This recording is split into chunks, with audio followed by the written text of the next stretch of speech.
Halo Literatus. Semoga kalian selalu sehat dan waras selalu. Sebelum lanjut, ayo dukung channel ini. Teori hukum murni Hans Kelsen.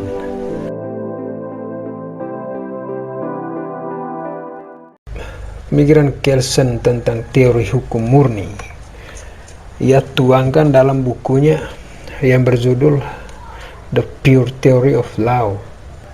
Buku The Pure Theory of Law diterbitkan pada tahun 1934. Dalam konsep teori hukum murni Kelsen, ia menghendaki supaya hukum haruslah benar-benar bersih dari unsur-unsur di luar hukum. Kelsen tidak ingin hukum itu bercampur baur dengan unsur-unsur lain seperti unsur agama, moral, politik, ekonomi, ataupun sosial budaya. Bagi Kelsen, hukum ya hukum. Artinya hukum itu harus otonom atau berdiri sendiri. Artinya tidak boleh ada keterhubungan dengan aspek-aspek yang lain.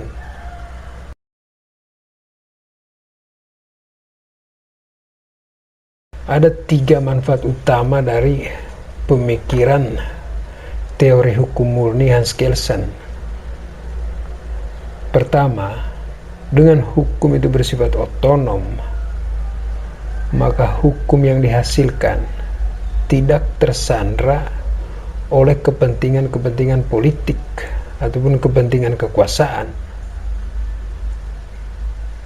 Kedua, hukum yang dihasilkan akan benar-benar untuk kepentingan masyarakat banyak, bukan untuk sekelompok orang saja, atau bukan untuk penguasa saja. Yang ketiga, untuk mengontrol kekuasaan penguasa agar tidak terjadi kekuasaan yang sewenang-wenang. Jadi dengan hukum itu otonom, maka penguasa sekalipun dia tidak memiliki hak untuk mengintervensi hukum.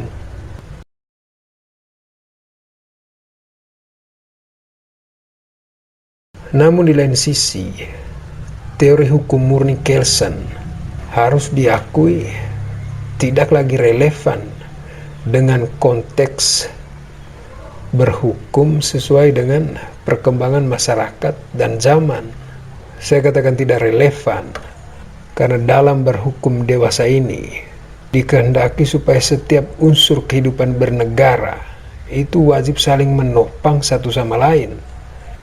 Begitu pula dengan hukum. Hukum itu wajib saling menopang dengan unsur-unsur di luar hukum. Katakan unsur politik, moral, agama, ekonomi, ataupun sosial budaya. Artinya hukum dalam praktiknya dewasa ini tidak lagi bisa berdiri sendiri. Hukum harus selalu ditopang oleh aspek-aspek kehidupan sosial yang lain. Maka dari itu, teori hukum murni Hans Kelsen yang membuat hukum itu mutlak otonom itu tidak relevan lagi. Artinya teori hukum murni Kelsen sebenarnya butuh pembaruan agar teori ini dapat dipertahankan, karena kebenaran sebuah teori itu sangat bergantung pada relevansi dari teori itu. Grundnorm atau norma dasar. Selain teori hukum murni, Hans Kelsen juga memiliki satu gagasan yang fantastis, yakni gagasan tentang norma dasar atau Grundnorm. Menurut Kelsen, segala macam peraturan yang berlaku dalam sebuah negara wajib bersumber pada norma dasar. Lalu apa itu norma dasar? Norma dasar menurut Kelsen ialah sebuah norma yang menjadi induk dari segala norma yang berlaku dalam suatu negara. Jadi norma dasar adalah norma yang tertinggi dalam sistem hukum sebuah negara. Norma dasar inilah yang menjadi batu uji dari segala macam norma atau peraturan yang berlaku dalam suatu negara. Dengan demikian, dalam setiap pembentukan peraturan-peraturan dalam sebuah negara, maka wajib merujuk dan bertujuan pada norma dasar. Terkait norma dasar sebagaimana yang dikonsepkan Kelsen, sebagian besar negara di dunia menjadikan konstitusi, terutama undang-undang dasar negaranya, itu sebagai norma dasarnya.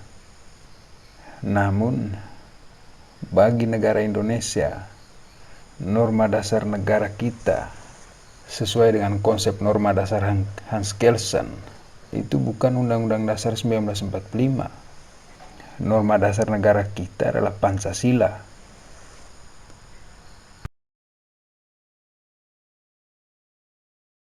Stufenbau teori atau teori hierarki norma tidak terlepas dari konsep Kelsen tentang norma dasar atau Grundnorm. Kelsen juga menggagas sebuah teori yang namanya Stufenbau atau teori hierarki norma. Teori ini berlaku dalam sistem tata urutan atau hierarki dari peraturan perundang-undangan. Kalau misalkan ada pertanyaan, apa itu teori hierarki norma atau Stufenbau teori? Menurut Kelsen, semua norma atau peraturan yang terdapat dalam sebuah negara sifatnya itu harus berjenjang atau bertata urutan, yakni dari norma yang tertinggi sampai norma yang terendah.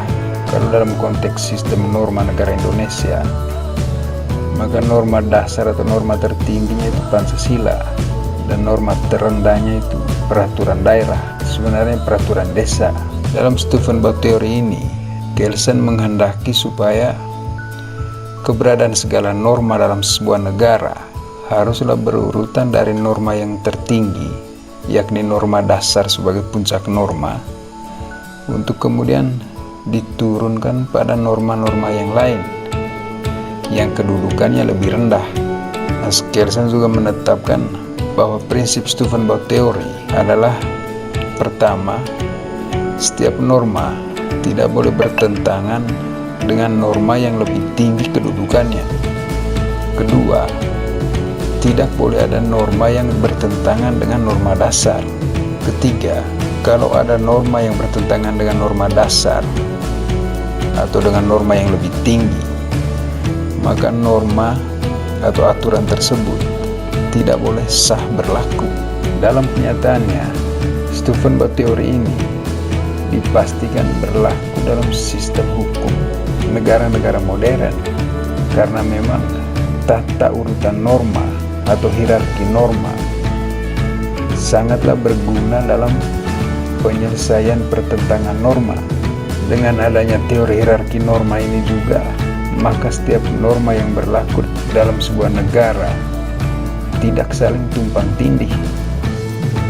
Selain itu, teori hierarki norma atau Stufenbau teori memudahkan para pembuat peraturan untuk menyusun peraturan-peraturan, sehingga tidak akan terjadi yang namanya antinomi atau pertentangan antara peraturan.